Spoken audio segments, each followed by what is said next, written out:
started recording so we don't miss any nonsense. Yeah, it's been a little while since we've done a state of play. It is. It's because we're so busy watching completely shash movies. But we're not going to talk about movies today. We're going to talk about games. And what I've done a little bit different from my side of things is I've decided this. What I'm doing is, although I obviously play my games in the games room in the collection, I've decided to kind of go through them and turn them into sort of mini reviews for state of play. So I've got like 1, 2, 3, 4, 5, 6, 7 actual modern games I've played on Game Pass and modern consoles. But then I've also got 1, 2, 3, 4, 5, 6 mini retro reviews of, and these are pretty much all Japanese Sega Saturn games. And what else would they be, really? a couple of PS2 and PAL Saturn games. But yeah, so I've got a few. How's your gaming been going in the last few weeks? It's I mean, I've been consistently gaming, but haven't really jumped about too many titles. So I've got 1, 2, 3, 4, 5. I've got about 6, including Duke Nukem 3D, which of course we've both been playing. And oh yes, playing again. Yeah, yes, later on, I believe the term is. Yeah. What games have you got then? Go on, because I'll let you go first. I've got. I have got Streets of Rage 2, which I played through again. Nice. Good. I've got Grid Autosport. Nice. I have got Bioshock 2, Bioshock Infinite.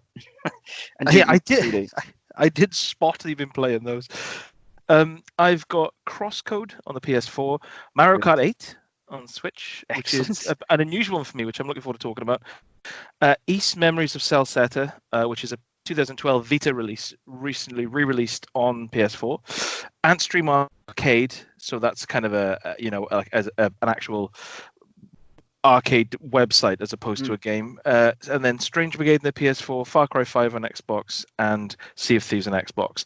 And then moving on to the retro side of things, we've got Side Pocket 2, Wangam Dead Heat and Arrange, Tant-R Puzzle and Action, Hardcore 4x4, PGA Golf 97, and The Shield. So it's an action. It's quite nice actually, because with the when we tend to do the Kino Kingdom stuff, you tend to be it's weighted more towards you, but this is my time. This is your moment to shine. So shall I kick off with 1 or 2 to sort of even things out? Yeah, sure. If that's cool. The most recent one I've played on this list is Crosscode, which was it's a game that was released on PC in early access, I think in 2012, and it's sort of that old. It's got it was on 2012, and it was really it was in early access for a long time, and it's got a really sort of dedicated fan base, and they kept on adding and adding and adding to it, and that really comes across in a good way in the finished product. And it's nice actually to have a game it kind of reminded me of Streets of Rogue, where you play a game that has clearly had a really healthy healthy fan support and financial support, and the developers have been really on the ball with things and taking things into account, and then when it is released and you jump in having no knowledge of it, you think, oh, this is actually a really well designed. You can kind of see the love that's gone into it.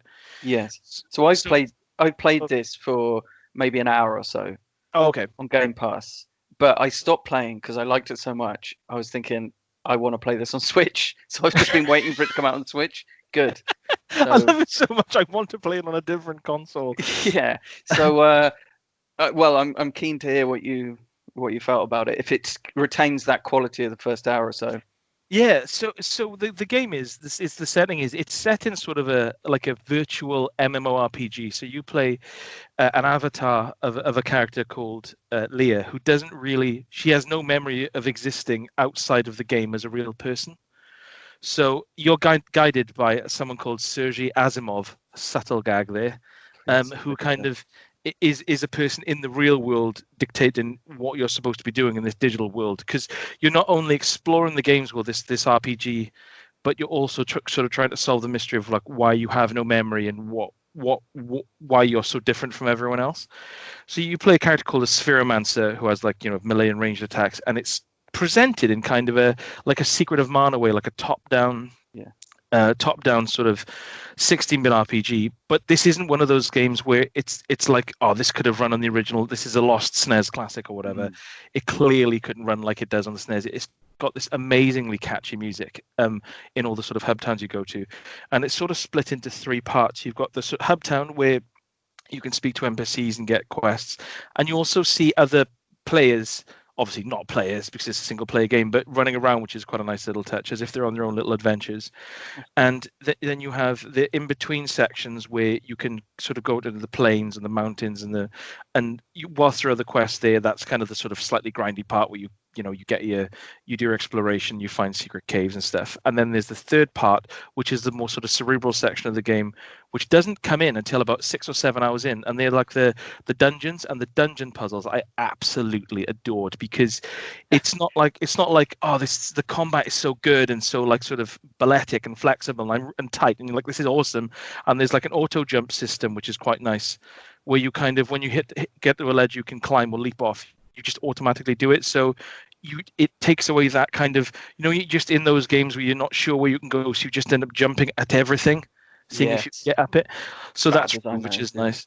All right, but yeah, when you go in the dungeons, they're like, it reminded me of Alundra, where you go into a room and there's like 8 switches, a boulder, and like a torch. And you're like, right. And then when you get it going, it's genuinely satisfying to work out the puzzles. I remember Alundra being like the fraction ones as well, Rupert. So you'll be loving that. Yeah, I think I got to that stage where I was bouncing light around and stuff, and it ramps up pretty quick. But I remember, well, at least the part that I played, it never gets to the point where it's like tediously difficult when you just look at a puzzle and you think, I can't even be bothered. But because it has that perfect difficulty curve where it just like invites you to try things out, and it's like, right, I'm almost there, I just need to try it this way, and you will always work it out of your own accord. Absolutely. It tickled me because I must admit that when I first played the game, I was completely baffled by the menu system, and it's like, okay, this is the equipment you can have, this is the menu to contact people in the game that you meet that you can unlock as sort of helpful avatars, these are the circuit menus that are like the sort of skill branches. But then how do I get to the map? Well, you hold down L2 and there's a quick menu of four things, but it's not really a quick menu, it's a separate menu, because those things you can't access in your main menu. And I was like, oh, hang on now. And then when I was doing all the side quests, they kind of, I didn't realize they were sort of set up by level. So of course you go into a town and someone says, oh yeah, can you go and pick up my fags off the floor? And you're like, yeah. And then you go there and get killed in one hit by a bow, and you're like, oh, it's level 20 and I'm level 4. So... But what I will say is, although the kind of, much like in The Witcher, really, the levels are sort of set up to like, it's like a rough guide, because I got into a duel with someone and they initially said to me, oh, you might want to level up a bit. So I did. And when I came back, they said, oh, yeah, you seem ready. And I lost. I had my ass kicked because I was too much on the attack and not on the defense, because it is that sort of, that kind of nice and subtle. But then I went into mine and they said, oh, you're supposed to be like, have your stats around 60, and I was around 45 to 50, and I kind of went in and I kind of managed to do it because I was like, right, I know the odds are against me and I had to focus more, and it was really satisfying. But again, if I couldn't do it, just shoot off. You can save whenever you want, shoot off, do a few other quests and come back when you're more prepared. It just feels really, really well balanced. Well, that's quite in a way that's quite an MMO like system in itself, isn't it, really? The idea that you can go off and do these quests, but they're too high level sort of thing, so you have to do other stuff in order to level up, which can be tedious. But if the game is fun and it's got variety, then it's fine. It's got the way that the dialogue is presented is quite nice and lighthearted as well, because you start off as a mute due to like a glitch in the system sort of thing, and Sergei kind of adds words like hi, Leah, bye, and so it leads to these kind of nice little moments when people are asking like quite complex questions, and like the portraits come up as like, character animations, and she's kind of like frowning slightly or like shrugging, like I can't speak, and it's not done in an irritating way. It's quite like endearing. She seems like quite a nice character. So yeah, I'm really liking it. I'm about, again, the fact that I played it for about 8 hours and then I got to a dungeon. They said, right, this is the first dungeon. I thought, bloody hell. So it gives you, because I looked on the developers website and they said the game is between 30 and 80 hours long. Ooh. and you can see why you could just go through the story, but there's so much to do otherwise. So it's really nice. It's a really nice game. I'm definitely going to be getting that and playing it properly. I'm definitely going to be getting that and putting it on a shelf sealed. Yeah. Yeah, that sounds good. I'm glad it retains that quality of the first act. Yeah, well, like I said, I'm about 10 to 12 hours in, and I still feel like I'm kind of, it's still opening up, sort of thing. It's just, that's really nice. And the second one I'll do before you check in one of yours, because I know you've played a lot of this, is Mario Kart 8. Yes, I have played some of that. I've held for years onto the fact that Sonic Racing Transformed is a better game than any of the Mario Kart games, just because I just found it, like, especially when I played it on the PS4, it was really fluid, and I like the fact that you could, the music is amazing. I'm much more familiar with the characters in the Sonic series than Mario, really, from my own sort of gaming, and I just really clicked with it, and I love the fact there was like a really hips deep single player mode full of unlockables, and my trousers were just on fire the whole time I was playing it. I would agree that Sonic and All Stars Racing Transformed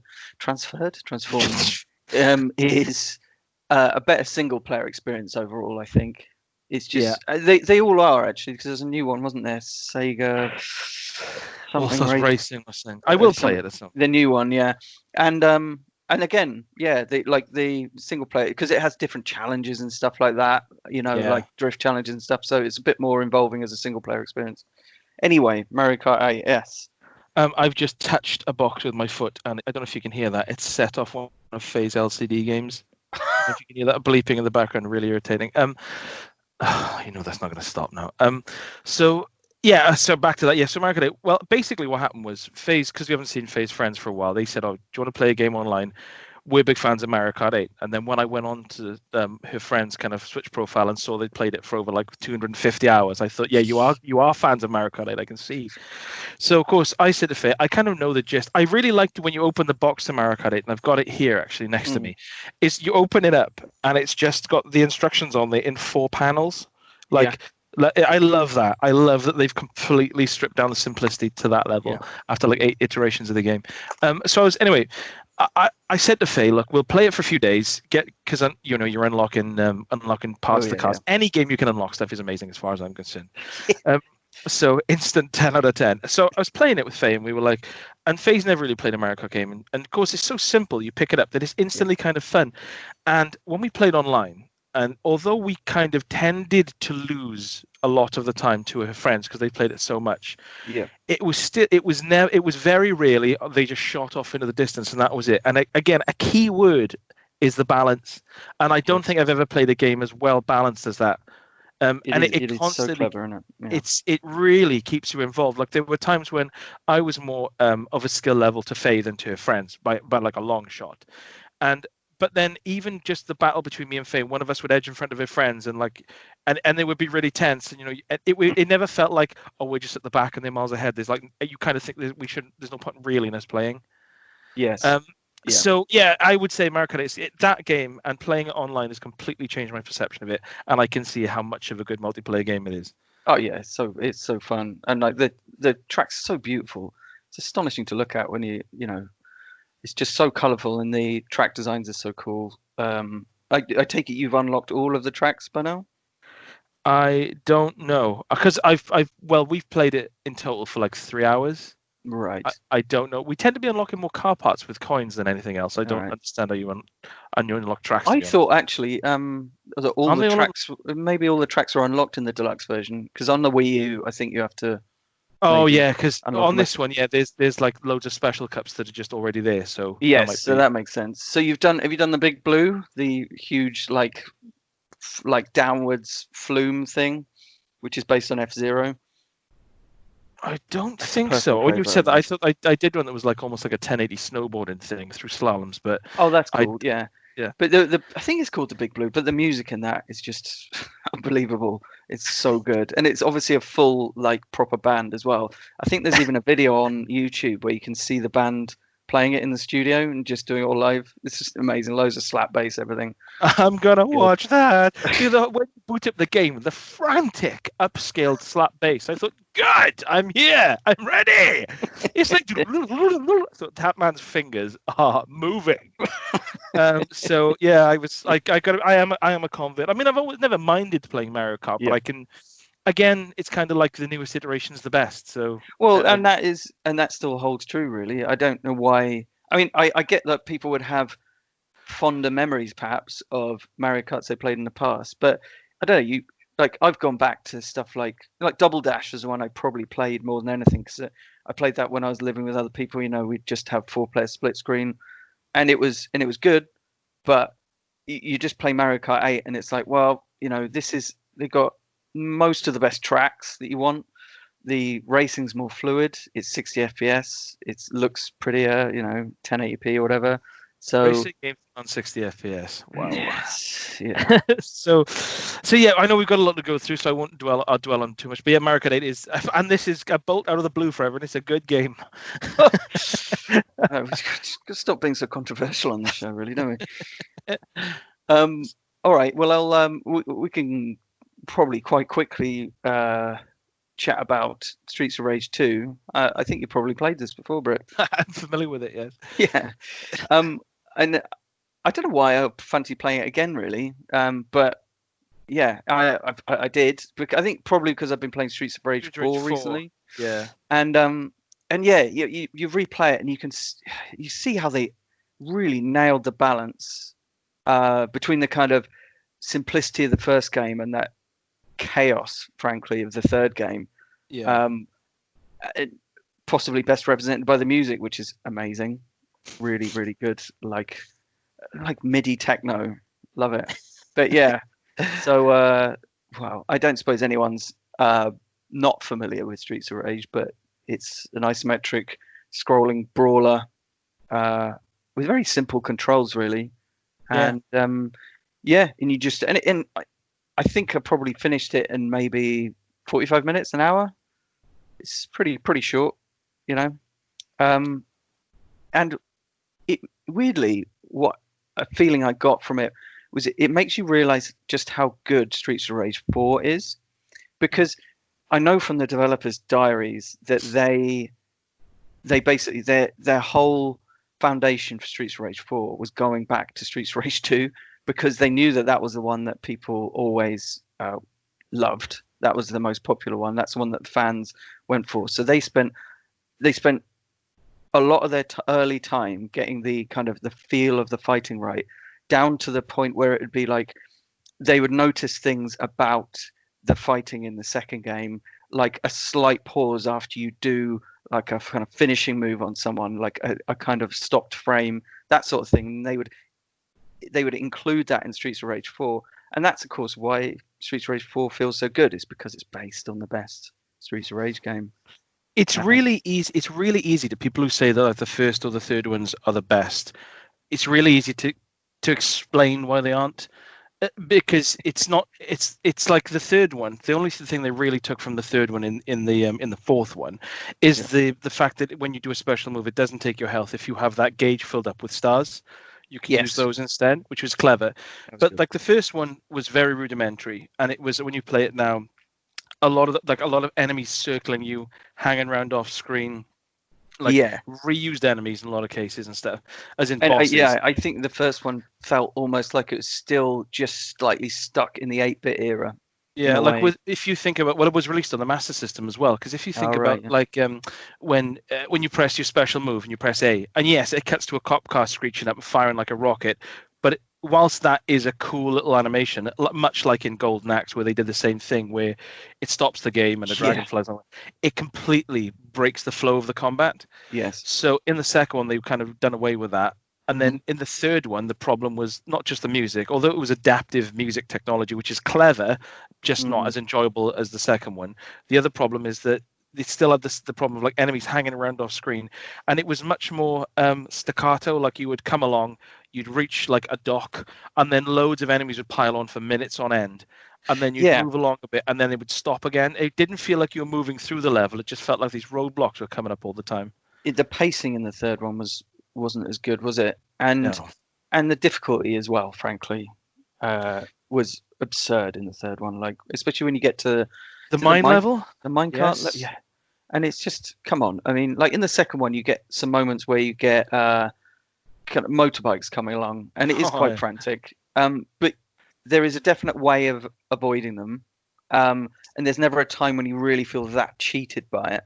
But my God, it might be irritating, like you got to time the kicks, but it's not like every time they come on the screen they're just gang banging your health down. It just takes a while to get the rhythm down.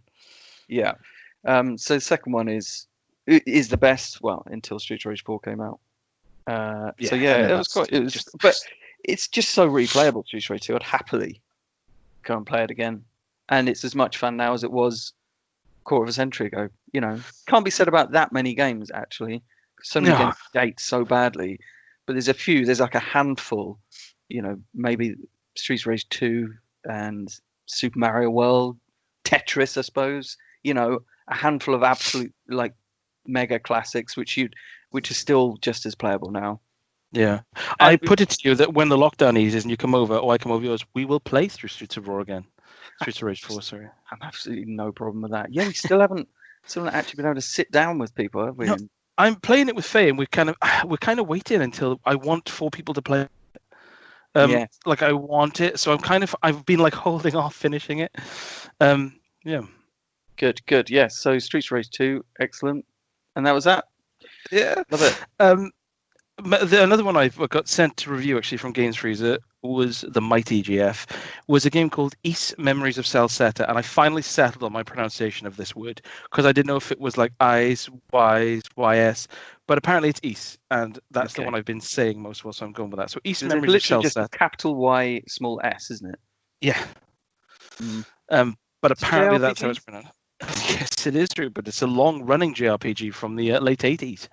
In fact, so the long-running thing, you play a guy called Adol in the Ys games. Well, mostly there's probably 1 or 2 spin-offs, and effectively what happens is he loses his memory, or is in some sort of shipwreck and washes up somewhere, and then has to sort out what's going on, and that is it.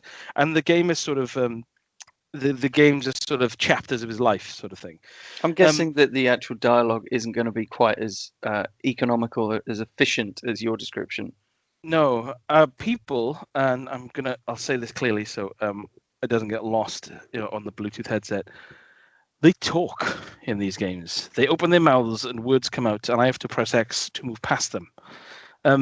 So in this Ys game, you play Adol Kristen, who kind of he wanders out of this forest, the forest of Celceta, and he has lost his memory because he should really just have a dictaphone on him so he can just say, "Oh, that's what I was doing," and listen to it back. But he doesn't because it is a medieval steampunk world.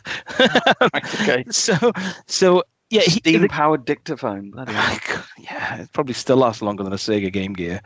So. This one is this was just recently released, remastered and released on the PS4, and it was actually a game on the PS Vita in 2012, which I haven't played.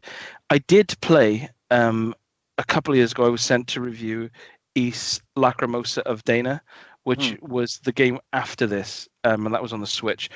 And that was like 30 FPS, and that was one where he gets shipwrecked and washes up on like a beach on an island, and you have to go around and sort of sort that out. So this is very much your typical action RPG where it's sort of this one has kind of got a weird like almost like a fixed camera kind of thing that follows you around, as opposed to the more tight third person camera that happens in Lacrimosa of Dana. But with this game, I kind of preferred this because it feels like a really good launch point for people, not just for the Ys games, but for people who want to get into JRPGs, because it's 60 frames a second, which is really key. And because it was designed for a handheld, it's not as expansive and as daunting as a lot of them can be. Like Lacrimosa of Dana, I think, is like I played it for like 40 to 50 hours. And I kind of just thought, I kind of have my time with this now, but there was still a fair chunk to go. Whereas this game is only 20 to 25 hours long. Whoa! So I know it's basically a demo. So just tutorial, really, isn't it? A tutorial for JRPGs. So you get this guy called Doggy or Dogi, Dogi, who tends to crop up in a few of the games. And there's a hub town, and the main bulk of the game is in this forest, this mysterious forest of Celceta, which is full of all these kind of weird animals and weird like monoliths and stuff that kind of give you your memories back. And you have a percentage in the map screen that shows you how much of the forest you've mapped out, and you've got to get to 100%. So it's quite nice having that goal from the start. So you kind of, when you play in the game and you like play it for an hour and you start off and you've got like 12.3%, and then you kind of go on, you do a couple of boss battles and you pick up a load of items, go back to the hub down and, you know, ramp up your stats a little bit, get some funky weapons and unlockables going on, and then go back in the forest. And then when you turn her off, you're on like 16.2%. You're like, oh, actually, do you know what? I feel like I'm making progress. I don't feel like I'm just lost in this intensely deep JRPG that could go on for hundreds of hours. Good. I look at you. What was that other game I played? Oh my God, something Steel. That game that was split over 3 games and would have been like cost 200 quid, cost 500 hours to finish. Oh my God. So it's a really, if you like the E series, it's a really good. The music is so glorious as well. It's just such jaunty, energetic, like this just boundless music that just keeps going on. That's just really toe tapping. So if you like, well, I suppose if you like the series, or from the sounds of it, if you're new to it as well, really. Yeah, it's a really good starting point because the first hour is effectively, in all of these games I've noticed, they're not shy of a tutorial. Like, whereas that someone will say, follow me, and you'll find a building and they'll say, this is a shop. You can buy stuff from the shop. And you're like, okay. So it's a shame you can't skip that. But again, it kind of just hammers home the fact that it is perfect for newcomers as well. Yeah. So yeah, East's Memories of Celceta. I kind of, whenever we get sent these to review, I know they're not 100% my thing, but they're so well made and they're so just kind of nice, if you know what I mean. Like the music's always good fun, and it's always just got a good sounds quite welcoming. Yeah, which can't always be said about JRPGs. This is very true, Rupert. I wish I have to. While you're talking, I have to find out what that game is. It's going to really piss me off that game. And I thought I'm not going to play a trilogy of hundreds of hours games to find out what happens to these high school teenagers. Yeah. So yeah, and that's another good thing about this. It's not set in high school, right? It's not. It's this kind of fictional sort of steampunky world, and you're just like a young guy with his mates going on on an adventure. So good game. Good. Right, okay. Well, while you're finding out what this 500-hour RPG is, I will talk about Grid Autosport. Good. Which I think is the third Grid game. I think, I believe it is, and I think the second one wasn't that well received, so I think they kind of switched their approach for this one. Basically, background to this is I wanted like a high quality kind of serious racer for the Switch, but without performance issues. So you have to do your homework when it comes to these things. And actually, I did get it because it's got the key thing to me. I think it might have been Digital Foundry did a little piece on it, but it's the performance mode, because this is obviously you've got 2 modes. You've got kind of the graphics mode, which is 30 FPS, and you've got performance mode, which is 60 FPS. I went hurtling onto performance mode the second. I didn't even. I think I switched it just to see how much of a difference it made in game, and not much really. It's like better shadows and stuff. But anyway, so but what I like about Grid Autosport a lot is it is very stripped back. It's got very simple, clean menus, and I've played a lot of modern racing games, so I do like a racing game, and they so often try and desperately hard to be very cutting edge and hip, very in your face. And does it have a sexy female voiceover as a camera swoops over a city while like loads of techno music plays? No, it does not. I can't even think of the music it sounds like, but I think it was in Grid 2 where it reached the pinnacle of cringeworthy kind of zeitgeisty kind of like, I don't know, like basically you would have to in Grid 2 you collected social media likes rather than racking up points, put it that way. Come on. It was just a bit embarrassing, really. I mean, and of course it seems so dated now. And like the idea that, because I suppose the assumption is that because you're playing a video game, then that means you must like computers. So therefore you must be on social media. So therefore it makes perfect sense that you'd be racking up social media likes, because we're all chasing that, aren't we? Oh yeah, I can't get enough of them. Yeah. So anyway, they got rid of all that. So all of the kind of progress stuff in here is just for unlocking new tiers of racing, really, and obviously new cars and stuff like that, car parts if you fancy that sort of thing. I don't care, but so yeah, they got rid of all that in this one, and the focus on these different racing modes. There's 5 different racing modes. There's touring, there's endurance, open wheel, tuner, and street. And the good thing is that all the different racing modes are genuinely very different. For example, open wheel is basically Formula One, so it's very much like extreme high speed and then having to just very carefully get around corners without hitting anyone else. So it's like, and then clack the indicator. Get out and push around the corner. I personally enjoyed the street racing one because it's the most kind of jostling and visceral of them. And remember the original Grid? I really enjoyed Grid. That was again 60 FPS on PC, and that having different racing modes. Yeah. To be fair, I mean, Grid 2 is a good game still. It's just all the nonsense in between where it's like, just like, signing up with different sponsors and stuff like that. I mean, they still got that part of it, but it's completely arbitrary. It's just like whoever gives you the most points, really, or pays you the most money or whatever. But best sponsorship is still in Super Hang-On, where the music would be like din din din din din din din, and then it's like, pizza, the local pizza guy's sponsoring you. And wicked. That's what they want. Exactly. So the cool thing is, what I don't like is like racing games where there's no kind of damage, or it just seems they can put all this kind of effort into making it as realistic as possible, get all the feel of the tires and all this kind of stuff. You hit something and nothing happens to your car, and that's annoying because you kind of awkwardly bounce off and realistically. I think I don't know whether Gran Turismo still does that, but it always used to, and it used to bother me a lot. But in this, the damage system is actually really cool. So you've got like a kind of a wireframe diagram of your car on your screen, and basically, if you kind of jostle other drivers or clip stuff, then parts of your car start changing color. Like obviously, it goes from like amber to red, and if you're that violent in your racing, then you kind of end up just scurrying along like Fred Flintstone or something. So it's pretty cool the way that works, and it genuinely makes you think about, because in a lot of racing games you can kind of just slam into corners and use the other cars to kind of help you around the corner, if you see what I mean. Oh yeah, that's my tactic.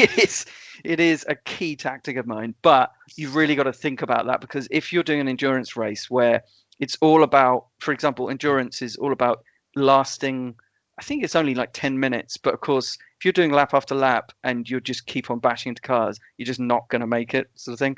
So I'm pretty sure that there was a Le Mans sort of mode thing, like an endurance mode in the first Grid, and I was playing it with Davis, and he was doing really, really well because he's just oddly good at racing games. And there was a moment where he was on the final lap, and I think we put it on for like 20 minutes or something. So he was like really hips deep, and as it was coming through to like one of the final straights, there was a clash up ahead, and there was like a cloud of smoke, and he just went into this cloud of smoke and into the side of a car and totaled his own car, and it was brilliant. It was such a perfectly non-scripted moment of the game. He reacted by saying words that I cannot repeat, but it was so funny just to like, oh bloody Nora. Yeah, I think he just said "crikey Moses," and then he just quietly went home. Walked home. And he lives in Burnley. So it's really cool. And definitely worth. It's the best game of its type I've played on Switch, but that's not really saying much, I suppose. But yeah, the performance mode is definitely worth it, and it's just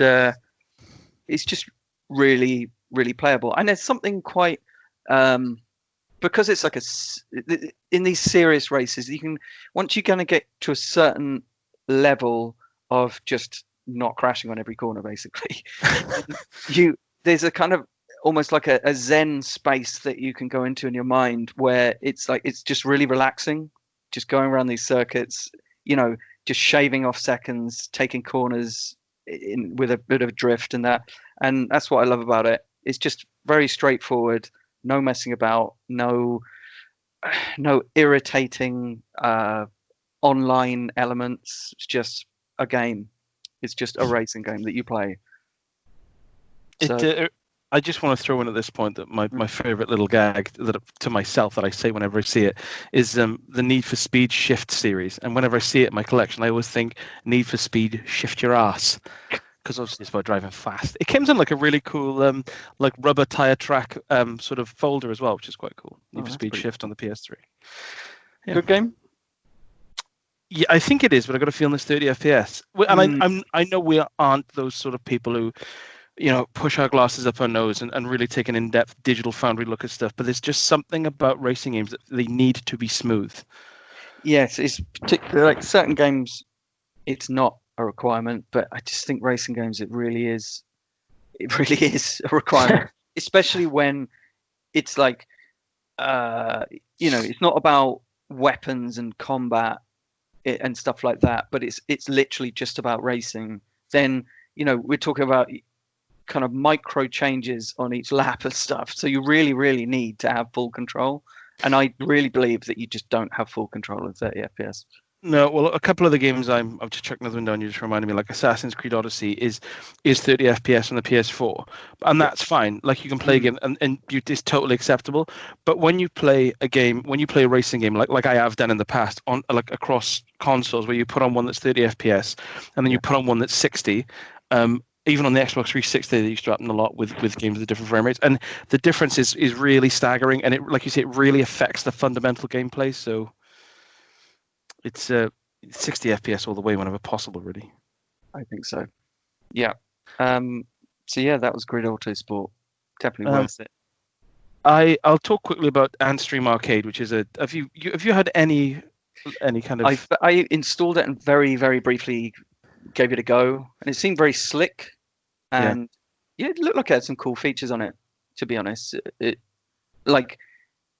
Obviously there are a lot of kind of things which promise to have these sorts of like classic arcade games, like play them in a browser and all this kind of stuff. Yeah, but they tend to be extremely compromised or not the real thing, or just full of ads and stuff. And it's it seemed really, really slick. They've obviously put a lot of effort into the UI. Yeah, I mean, naturally I went straight for 1942 as well. Well, not 1945 Strikers. No, unbelievable. Working my way up to that. I tried this out because it was like a week's free trial, and then it was if you use the code, and this still stands if anyone's listening, Tristabytes, Trista Bytes, who is really cool, like a streamer. She's really cool. If you put that code, you get 50% off, so you get like it's a $5 for a month, and I like it, but just because of my specific personal situation, I'm not getting as much out of it as probably other people will. So you've got this when it launched in 2019, I think, but 18 months ago. It was relatively badly received from what I can see, because some of the reviews just said, there's only like 200 games on there, and there was like a lot of basically like teething problems, and it didn't get off to kind of a good start, or as good a start as it could have. So of course, going into it 18 months later, when the people behind the scenes have obviously like really taken everything on board, there's now I think 1,200 games. It's well over 1,000 games on there now, split across like you've got games from the 8-bit microcomputers, a load of arcade games on there, some Mega Drive, a load of Amiga ones. It is geared more towards, because it is called Antstream Arcade, much more towards arcade high score based games. Like you don't get stuff like Hired Guns and Moonstone on there, although you can play 2-player on the games. It's more about like that kind of quick blast of arcade action sort of thing. Yeah. So I've played about 100 games on there across different things, and I really like it. I think there are a couple of issues I had. So like you're playing the games, they're emulated really well. You stream them, you don't download them, which can have problems, which I'll get into in a minute. But on the whole, they're really responsive. the controls aren't remappable, but they're so basic anyway. It doesn't really matter, what buttons you're pressing. It's like it's jump and shoot or whatever. And they've got a universal high score table, which is a really, really good idea and something they've really leapt on. And they seem quite active, which is quite cool. To have this universal high scoreboard, which is obviously a lot of people's dream. When you go to an arcade like Time Warp Arcade in Bridgewater. Yep. You get the chalkboard with the scores up, of that month or that year, or whatever, and that's cool. So that it plays out a lot, and it's glorious for discovering new games. Like Faye and I found one of our favorite arcade games on there that I've never known before, but my God, it's amazing. Called Boogie Wings, where you're just it suffers from a crippling slowdown, but it's this it's just two kind of biplanes, and you've got these hooks that you can use to pick up stuff and chuck around and throw bombs and whatever. And it's just got all these things thrown at it. It's basically like a side-scrolling horizontal shooter, but it's got so many fantastic ideas. You think, why did no one else pick up on these? When you get your plane gets hit, your character just jumps out of the plane with a handgun and just runs along the floor, still shooting at planes. But you're just really fragile. But if you're lucky enough, you can jump in another vehicle and have kind of a second crack, or jump on a horse and have an extra sort of hit, And there's levels set in a Christmas level, and there's a giant mechanical Santa attacking you. And the background is so busy with little jokes and animations. It's a glorious game. And if they remastered that with no slowdown, my trousers would I'd have to donate them to an orphanage or something, because I just wouldn't need them ever again. So anyway, it surprises me that it hasn't been updated. Rupert, if you play, it's amazing. It is amazing. It's just that you smile your way through the whole game, and I thought, why aren't people talking about this game all the time? So of course stuff like that. I got to play Gunfighter on the best game on the Commodore 64, as we all know. I got to play its Spectrum counterpart, which is quite different, but also really fun. And I didn't know there was a Spectrum version.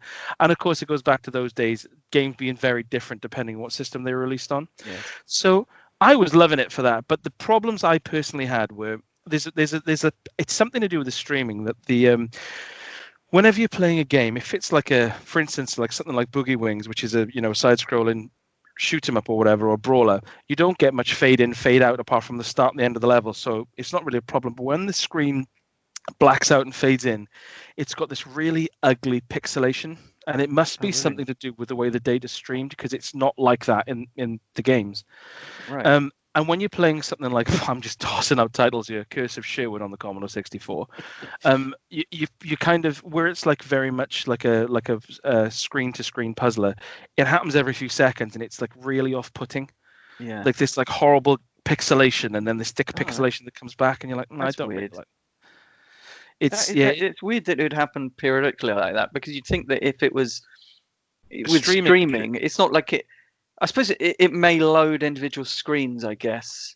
But then streaming, it should just be consistent. It's either perfectly clear or weird that it happens slightly pixelated. That's normally the way. Every single game on there. And a lot of those games I've played on the original, I got them on the original consoles. So again, even for someone like me who's a collector with dozens of consoles and thousands of games, it's still really good to just have them there, to think, I want to play Gunfighter, boom, it's there.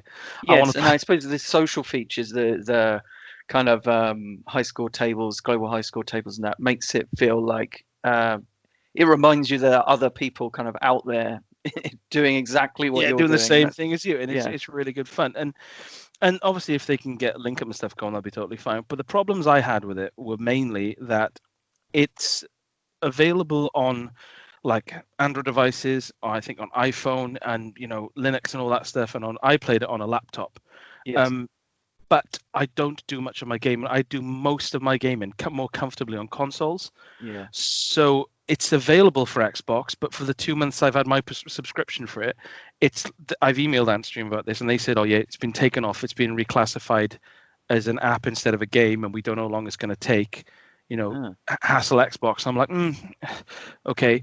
And then they said, because of the Kickstarter funding, we've had it. We're going to have Antstream on PS4, but we've no ETA for this, and there's no talk of it on Switch. So instantly, 3 outlets that I would really take advantage of it on are kind of not there. So I'm thinking, if I was a PC gamer, this would be brilliant. And also with the lockdown, yes, the high score tables are good, but I would love to have people coming around and just doing like high score runs between a few of us on different games. And that's why I'm keeping my subscription, because I think it is going to be amazing for game nights. But in the lockdown, it's not the time for it.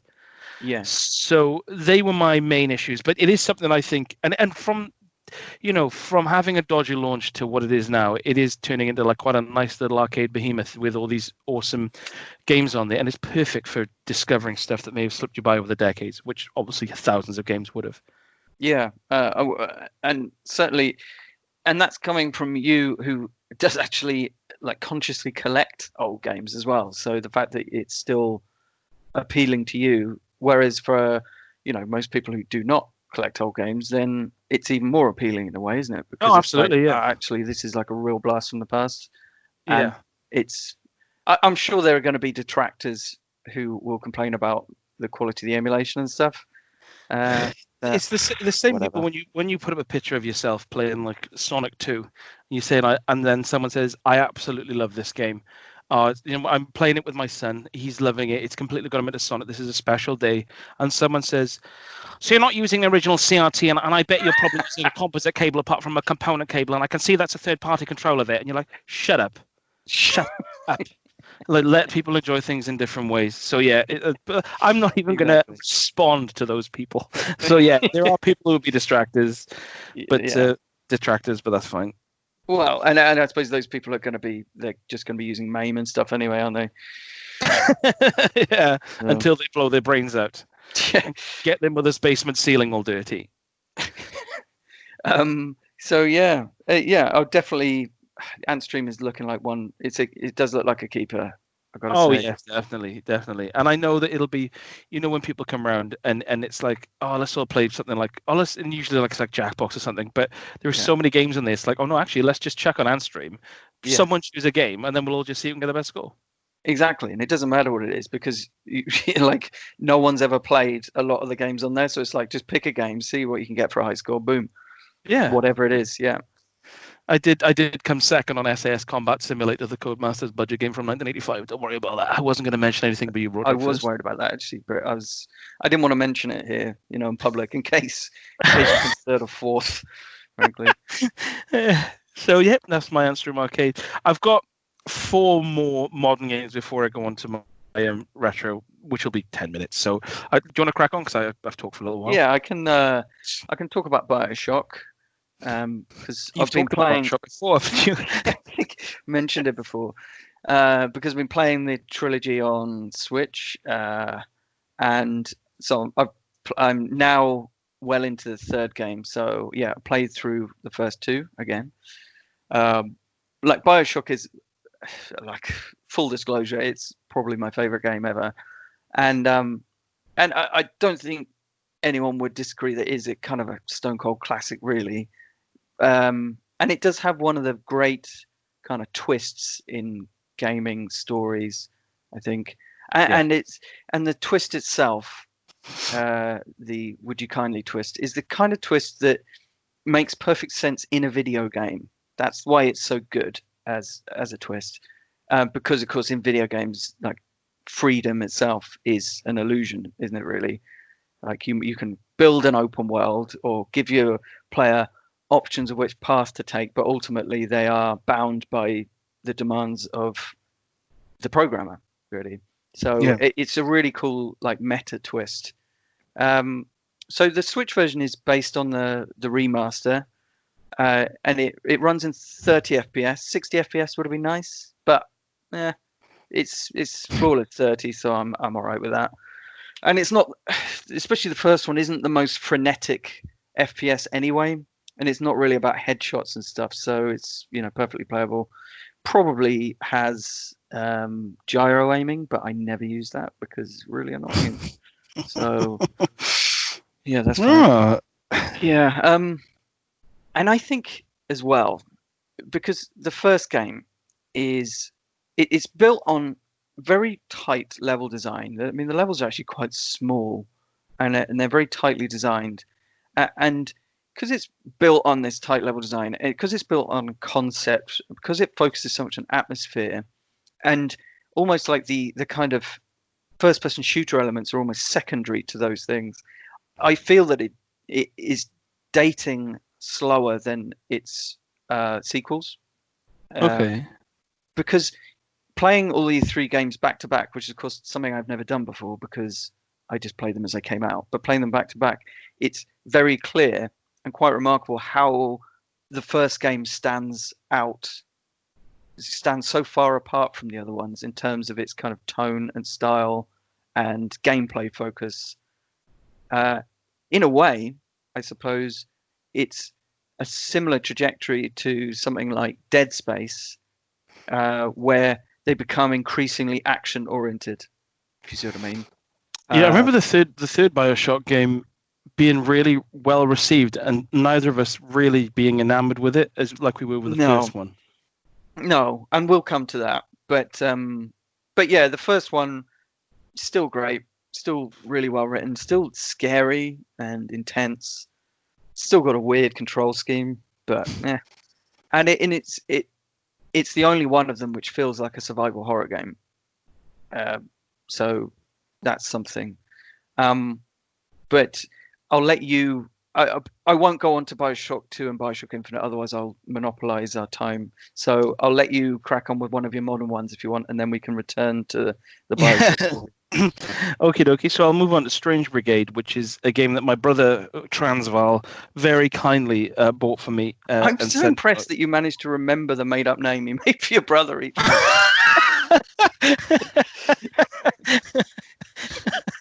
It's not just like a random name every week. He genuinely is called Transvaal every week. Yeah, every week his name doesn't change.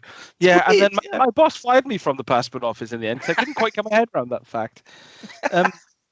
So everyone's names, they stay the same. They bring the documents in, and I've been doing it wrong all this whole time.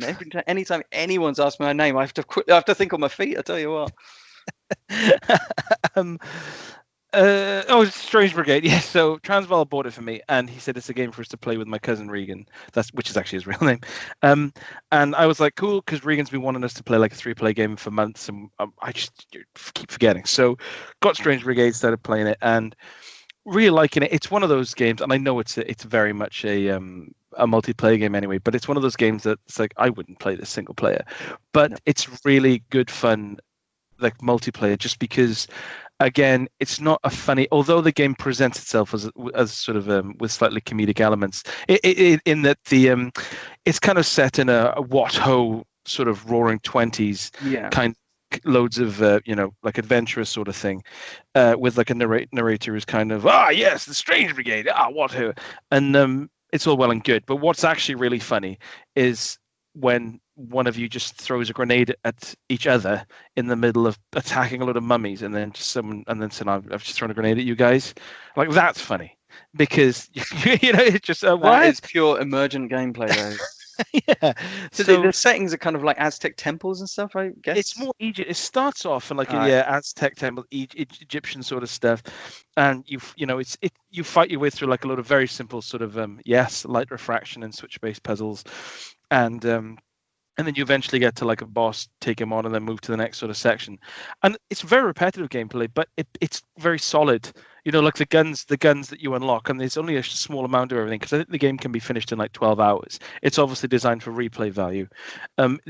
You kind of, it's fun to work through with everyone and kind of bumble along and pick up, argue about who gets to pick up the money or the item from each chest, chuck a gem on a gun, and then you settle down on a nice gun that you really hips deep with, and it's quite satisfying to shoot. And ammo isn't scarce, but you can run out and have to switch to your back. There's like a lot of dynamics going on in the combat.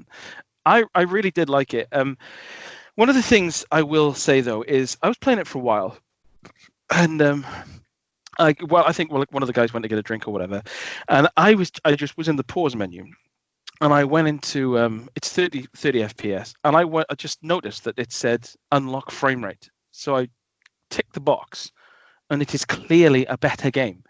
It's basically a rock solid 60 with like dips down to like 50s when there's explosions, and I said to like Regan and Transvaal, go to the options and tick that, and they were like, it's instantly much, much better. And I thought it's weird how 60 FPS games are better, isn't it? And like everything just tightens up. The graininess in the graphics gets cleared up. It's much smoother and just much more fun and playable.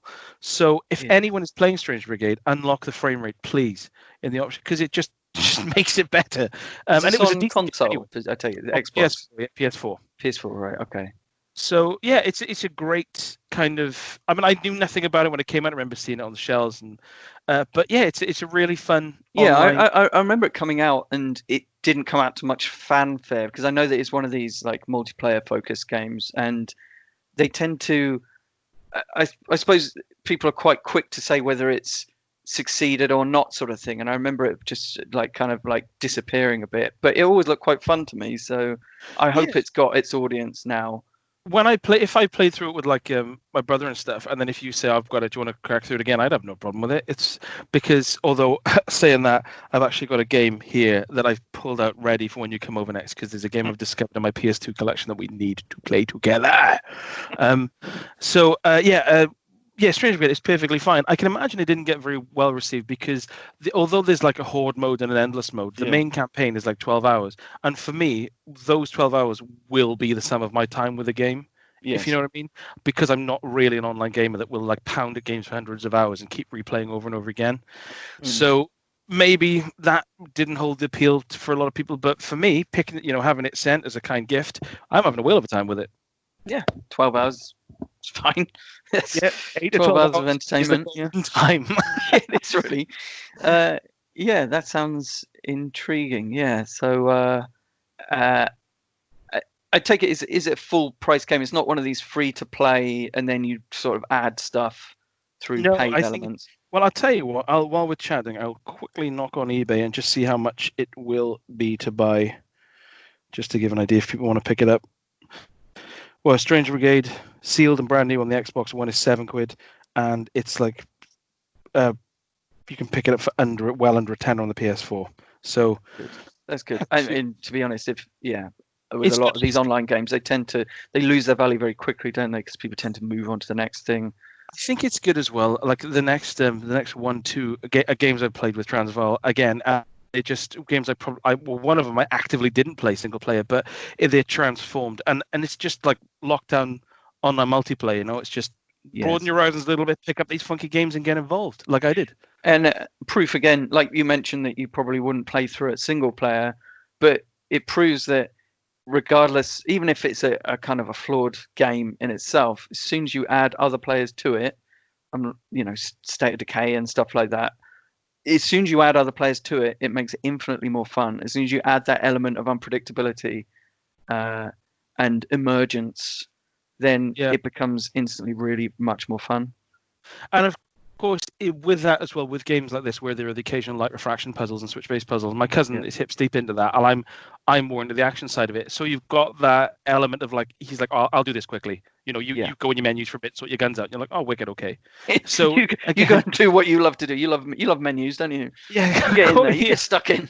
You love menus. I mean, you loved it. And what was that game on the Xbox 360? That's something 3 that begins with an S. That, oh my god, I played it with my old housemate D, and I swear to God, I spent more times in menus than in the actual game itself.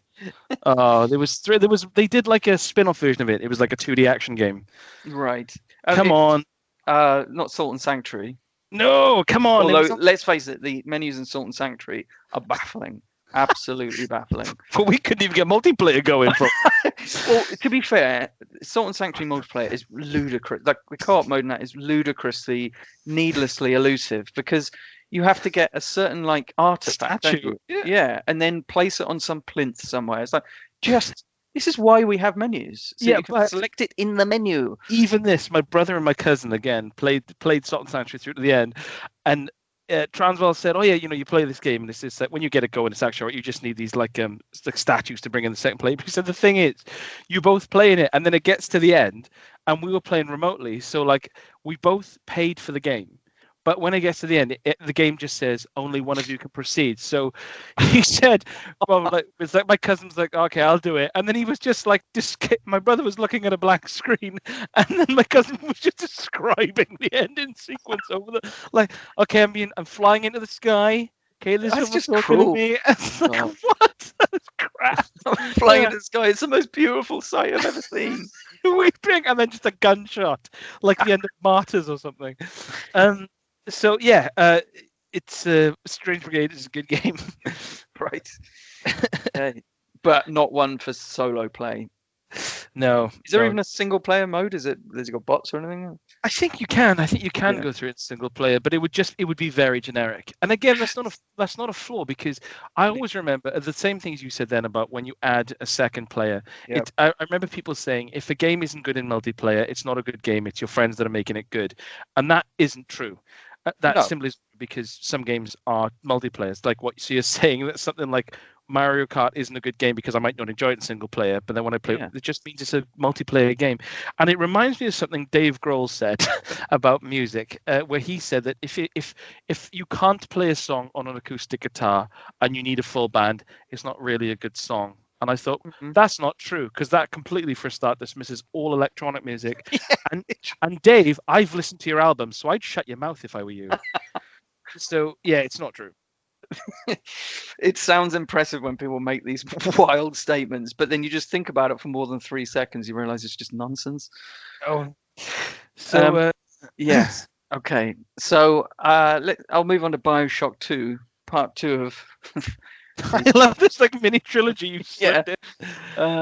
So I was against Bioshock 2 from the start, really, because the idea of playing as a big daddy didn't interest me, because the big daddies in the original game, the big daddies were the huge lumbering kind of creatures / humans in these big suits, and they were defending the little sisters sort of thing, and they were kind of quite terrifying things because they wouldn't attack you unless you kind of provoked them, and they did these horrible mournful moans, and it was really creepy and mysterious, and I didn't like the fact that you were playing a big daddy in this, because it would remove the mystery from these kind of strange lumbering entities, and lo and behold, you play a big daddy in this game, and the backstory is a bit of a mess, really. In fact, the storytelling in general in the second game is quite confusing and convoluted, and it relies heavily on these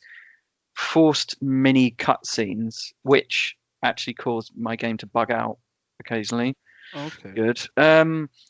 Like it would have like a forced cutscene as I was switching weapons or something, and then I'd come back to the game and I would be holding a rocket launcher on my shoulder, but it would say in the top corner pistol, and it'd be like, well, if I fire this, am I going to fire a rocket launcher or a pistol? I'm not sure. Anyway, so and it uses a lot of voiceover to explain what's going on, and even then I wasn't really clear by the end.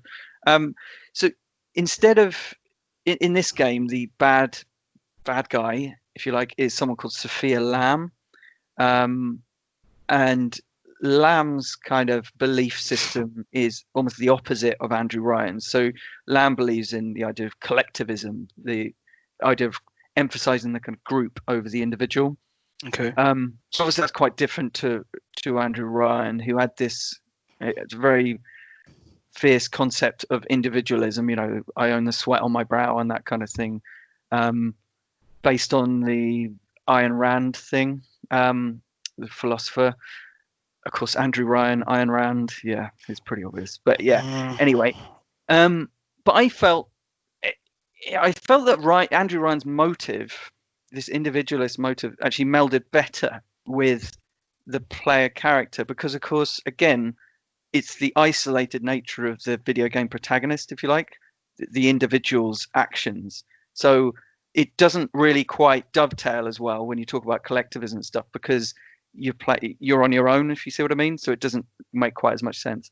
Anyway, I don't really care about that anyway, because the core gameplay it's a lot more action oriented to the first game. The survival horror aspect is pretty much out the window. It's still set in Rapture, a little bit later, so it's a bit more dilapidated and stuff. There's occasional bits where you go outside and you walk underwater, but they feel a bit like an afterthought, to be honest, because you never actually do anything out there. You're just walking from place to place. It's just chucked in as like, oh, this is a pretty moment. Yeah, and it does look pretty cool. So yeah, fine. I wonder actually if maybe those bits were added later to flesh it out a bit, because it's quite a short game as well.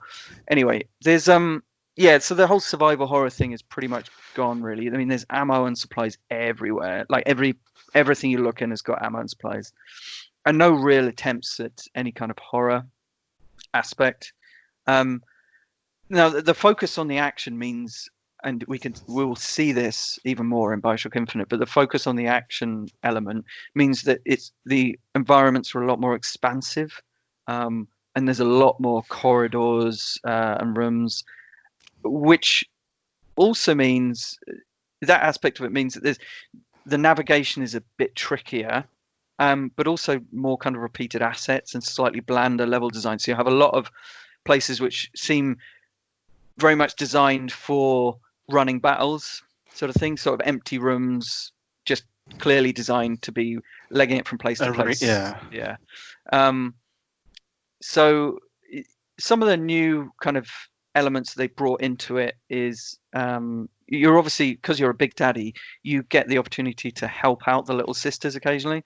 So it's quite a laborious process though doing this, because so obviously the little sisters that you rescue in order to collect Adam, they are already defended by big daddies. So you have to take down a big daddy in order to get the little sister. You then pick up the little sister, put her on your shoulder. She then guides you to like a certain corpse. You'll go to the corpse, put her down so that she can collect Adam from the corpse, Adam being this kind of life force. And while she's there, you have to defend her. So it's kind of these set arena battle type things. And they're quite fun for a bit, because you get some nifty new weapons, like these kind of traps which shoot out bolts at people. So you can kind of set up like a defensive arena, which can be quite fun. But then, of course, then you have to then do that again with her to get some more Adam. Then you have to take her to, once she's done, you then take her to one of these holes in the wall to let her go, sort of thing. So it's quite a long process in order to retrieve Adam. Whereas, of course, in the first game, you just kill the big daddy and either harvest her or save her. And that was it. That's how you got your Adam. So it got to a point where by about, say, 4 or 5 hours in, where I was like, well, I've been doing this so much and I've collected all this Adam and I don't need to collect anymore. So I'm literally just going to skip it. I'm just going to skip these bits because they just take so long, and they take you out of the main kind of quest. So I just stopped doing that after a while. And to be honest, the game becomes ridiculously easy quite early on, because you get something called the hypnotize ability. Because of course it's still got the same sort of plasmid thing that you get from the first game, but hypnotize, you can basically just shoot it at anyone and it will make them attack their own people. So what I would do is, because it's sort of very arena based, so you'll get sections where it's big room, suddenly you'll get people flooding in. You just shoot a couple of them with this hypnotize ability, including, by the way, big daddies.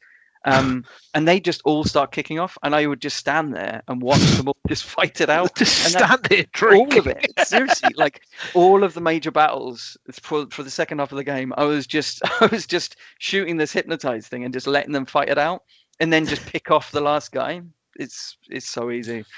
Yeah, I'd say in terms of like the positives, I'd say that the control system is a lot more slicker refined, is it? Yeah. So it's very much, again, catered towards quick action sort of thing.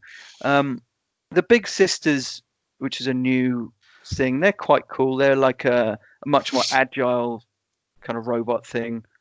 Again, very much catered towards the action side of it, because they're doing like backflips and all sorts of things. Basically, they're a lot more fierce and dangerous than the Big Daddies. Some of the locations are pretty cool.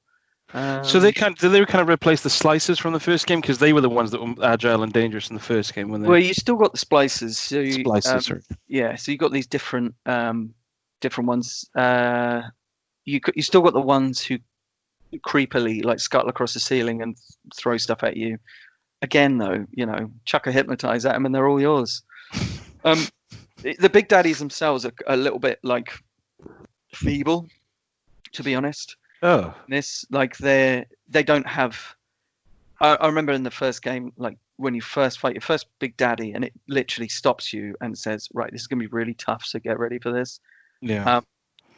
In this, they're just fodder, really. I mean, you can just take them out pretty quickly. So they lost some of that kind of mystique. Yeah, and as I mentioned, it's quite a short game, really. But then so is the first one. I've got a problem with that. It's about 10 hours, maybe, tops.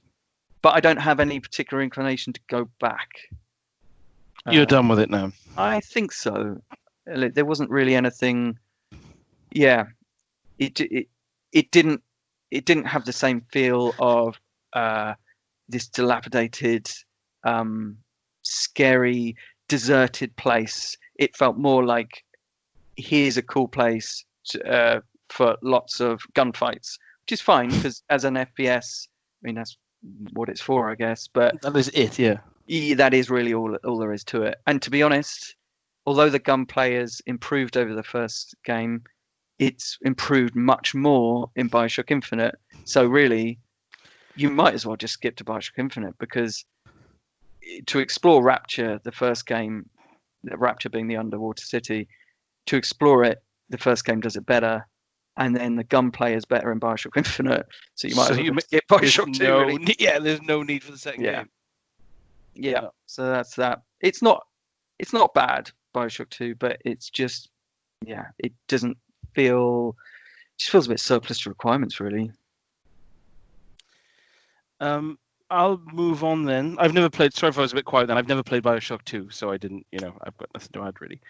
I'll move on to Far Cry 5, which was a game that I actually I borrowed off Transvaal to play, and then I think it came at a time with Trump and everything, and then with the game and with the sort of story, I thought, oh, do you know what? The real world is so bad at the moment. I could just do without more misery. I reviewed for Nerdly. Oh, really? I sent the disc for this. It's quite exciting. Yeah. Oh, the disc. Oh, sorry. Yeah. Yeah. Sorry, go on. Sorry, I missed that then when you said. Sorry, go on. Keep going. Oh, sorry. I thought you cut out. So I played it for about like an hour, and it was mechanically similar to Far Cry 4 and 3. And I thought, I'm just not in the mood for this. So I just completely moved away from it. So what actually happened was, again, my brother bought it and said, we can actually play through this in multiplayer online. So it could be a game for us to try. And I am absolutely loving it now in multiplayer. I am skipping cutscenes. Because again, what I'm loving about it, much like when we played like State of Decay, is just the nonsense you get up to when you're trying to like take down planes and helicopters that stray for you in a Jeep that's on fire. That's where the joy of the game comes out. So I'm playing it now online purely in multiplayer, and again, it's just transformative. So the story is, for everyone knows, there's a guy called Joseph Seed who's basically thinks he's kind of a second coming sort of thing, and he's in this place called Hope County, and he's got 3 lieutenants. I think it's like John Seed, Jacob Seed, and Faith Seed. And the game is you're like a rookie kind of marshal, and you get locked in this county, which is completely closed down, and you're just taking out the lieutenants before you eventually take down Joseph Seed. The game is, like I said, fundamentally, it's an FPS kind of shooter, Yes. and it's taken off the towers that we use. The towers. The towers. Ubisoft towers. So they actually make a joke about that in the tutorial. When you climb one, and then the guy on the radio says, "Oh, don't worry, there's no others. I'm not going to put you through that. It's just this one tower. You're fine now." So it's like acknowledging the failures of my third album. So again, it's just really funny going around buying funky, ridiculous guns, having the Blood Dragon car that is unlocked for some reason in it. Good. If only Michael Biehn was in the back seat. And it's a solid game. It is a very solid game. And the only thing I will say is I've never played a game. I don't play many like FPS games, really. I've never played a game where you get knocked out or get dragged into a dream sequence so often. I'm about 2/3 of the way through the game. We've taken out 2 lieutenants, and I reckon I have been knocked out or put in the drug-induced haze in double figures. Double figures. Someone hasn't played Call of Duty Modern Warfare 3, have they? The amount of times in that game that you are near an explosion or in a helicopter which goes down, or I don't know, just like trip and knock your head on something, and then wake up looking at your hands, like and the screen's all fuzzy and you're in a completely different place. It's just absurd. It's such a bad trope and such a lazy writing trope. It happens in this so often, especially with Faith Seed, who's kind of she's this kind of hippie. She's got this drug called Bliss. So of course her whole thing is she's just, oh, listen to me, oh, blow your brains out, and everyone goes, okay. So when we got to her as a boss, my brother literally said over the phone to me, she is going to create multiple versions of herself. And lo and behold, that is exactly what happened. You have to shoot the right one. But then we killed her and we went on to Jacob Seed, who is kind of the of the 3 like lieutenants. He's the one that's like about survival of the fittest and, you know, every man for himself kind of thing. And what does he do? It puts you in dream sequences. Puts you in like these kind of gauntlets you have to run through that only exist in your mind. And I thought, it's lazy. I see. Yeah, it's so lazy, so irritating. But again, I am absolutely loving it because of the fun we just have driving around and just do it.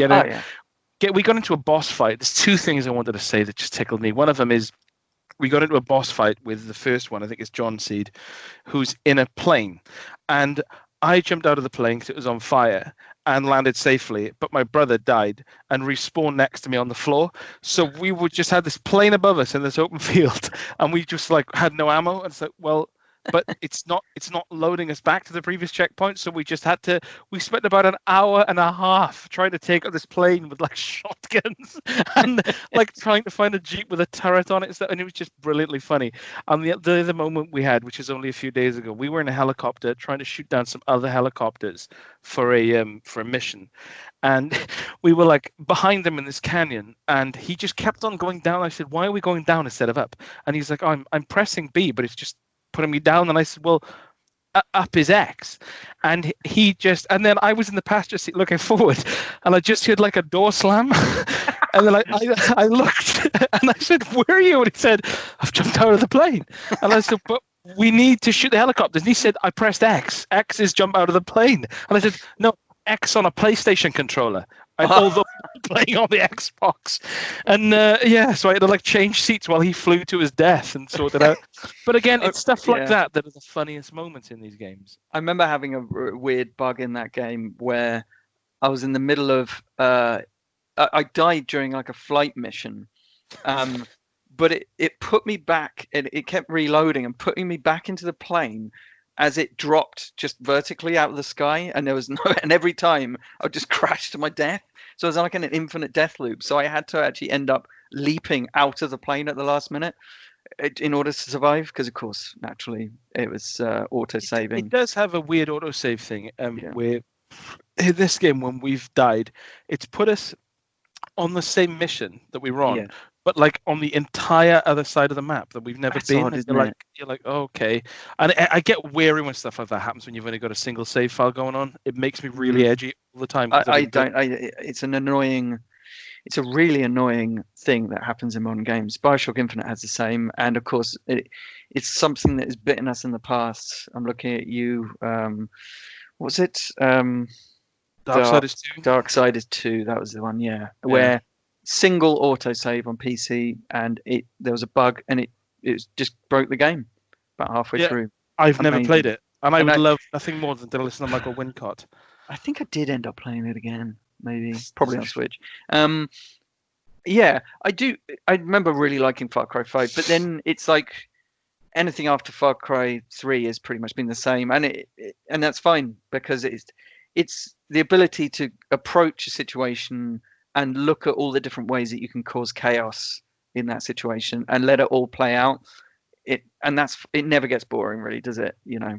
So and the guns are really. I've got some really funky guns. You can check on silencers and stuff. And again, the remote controlled. When you get them sticky, you can take down cars and helicopters, and it's just fun. But the thing, they're so formulaic, but it's just a solid. To be honest, it's a solid game, which it should be for that budget. Yes, you'd hope it would be just basically fun. Yeah. So. I think just trying to think of what the things I put in my review were. I think I mentioned the slight disappointment I had in the way the plot turns out, because obviously this is set in Montana or whatever, isn't it? It's, I don't know, or maybe in the Deep South, not sure. Anyway, but it's set. It seems more like Virginia, Montana. Yeah, it's that kind of. Yeah, it's like So it's set in like rural USA, and obviously there's this whole neo-fascist element, and it's all very much like Confederate flag type stuff, isn't it? Yeah. It's all very kind of Second Amendment kind of Trump neo-fascist mad people. But I think they kind of chickened out a little bit, because I remember beforehand it having some kind of like controversy about the way it was like portraying like rural American stuff, because people worried it was going to show, like all Trump fans are a load of racists. Anyone who flies the flag is a racist. But then, which would have been quite fun actually. I would have rather that. But in the end, as far as I remember, the guy is manipulating people with drugs, isn't he? So it's like, it's not really a political statement anymore, then, is it? It's like, all right, like they were perfectly okay until he fed them drugs, and rather than feeding them a load of lies and manipulative rhetoric, it's like, okay, well, it's like a get out of jail free card, isn't it? Really, well, they're all fed drugs. Yeah, I remember that being a bit disappointing. Yeah, it's this drug called Bliss that features really heavily in it. Yeah, it's really irritating as well. The fact that all the sound goes wobbly and your vision goes goosey. I'm just fed up with dream sequences. Yeah, but it's a good game. Yeah, solid game, especially in multiplayer. I'm having a whale of a time. Yes. So the final part of the trilogy, Bioshock Infinite. So Bioshock Infinite, I remember playing this quite soon after playing Dishonored, because this was out in 2013 and Dishonored was out end of 2012. And I remember them looking similar, and it bothered me that Dishonored was so much more fun to kind of move around the world. Or even though they're very different games, to be fair, because Dishonored is more of a kind of stealthy tactical game, whereas Bioshock Infinite is just an out-and-out shooter, really. I also didn't like it at the time because it was so different to the original. But I think once you accept that this is just a pure shooter and not a story about a dying world to be kind of explored and savoured, then it does get better. This one's set in this floating city called Columbia, and this guy called Father Comstock he's created this supposed utopia based on the iconography of the founding fathers, and you play this guy called Booker DeWitt, who's come to rescue someone called Elizabeth. And so it's kind of like after the first hour or so, it's like a big long escort mission, really. And she can go around and collect ammo and supplies for you and stuff. And thankfully she is immune. And she doesn't get stuck on anything. So, that's a step forward, at least. From Eco. What was that? What was that really tedious one on PlayStation where you've got that quite recent PlayStation 4, and I think it's from the same people who did Ico and that, and you're The Last Guardian. Yes. Oh, tedious. Anyway, so Bioshock Infinite has got way better kind of gunplay than the previous games, but then you'd expect it to, because it's obviously much more modern, and it is really just a shooter. It's got some skyhook stuff where you get these kind of rails which you can jump on and skate along them. They're not quite as fun as I want them to be. It didn't grab me, this game, really, from my side of things. It really didn't grab me. No. I still think, and this is a problem I had at the time and I still have now, I still think that the frenetic pace and the urgency of the plot and the kind of opened out level design is still really at odds with the kind of underlying compulsion to explore stuff. I mean, especially when you're with Elizabeth, she will literally interrupt us. You'll be telling a story about your dead mother, and she'll interrupt you to like flick you a coin that she just happened to have found. It's like, that's a bit insensitive, isn't it? Oh yeah, she blew her own brains out. It's like, oh look, a coin. Yeah. So this there is a cool innovation that it's introduced this time called tears, and this is where Elizabeth can sort of unlock different pockets of reality in the immediate space. So you'll look around and you'll see, like, in another reality there'll be a gun turret there, so you can kind of get her to unlock that, and then suddenly you've got a gun turret helping you out in battle and stuff. So that's kind of cool. Okay. Yeah. It's a bit like the time switching dynamic in Titanfall 2, although I'd have to say that the time switching thing in Titanfall 2 is a lot more fun and a lot more fluid and a lot more flexible. So better. But, yes, but then I mean, that was a later game, so you can't really blame it for that. So the enemy design is pretty boring for the first couple of hours, just these bland kind of soldiers. But then they start introducing some cool new stuff, like these huge George Washington style robots with miniguns and stuff.